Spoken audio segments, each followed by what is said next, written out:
Hello guys, today I'm going to tell you about that Empire of Sight token. Now before we start the video, let's share my legal disclaimer. This video is only for educational purpose. Do your own research for the investing. According to the white paper, Empire of Sights is a free-to-play massively multiplayer online role-playing game built on multi-chain architecture.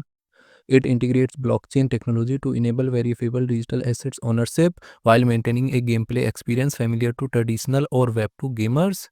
The project centered on a persistent fantasy and where in-game items, character, and achievement can be minted as non-fungible tokens (NFTs), allowing players to trade, sell, or utilize them across supported platforms.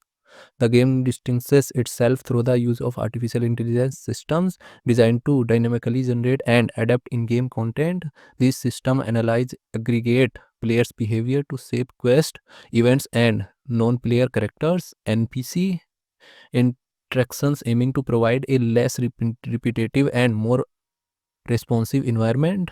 This approach intends to address common MMORPG challenges like content stagnation.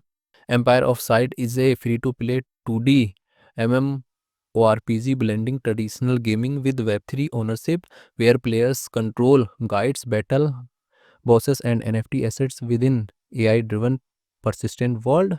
Empire of Sight token total supply is 1.6 billion and circulating supply is 262.16 million Sight token. Sight token is listed on Binance Alpha, KuCoin, MEXC, and other exchanges. If I share my opinion with you, then this project up to 75% chances that it is a legit or good project. So guys, don't take my opinion as a financial advice. Do your own research for the investing. Thanks for watching.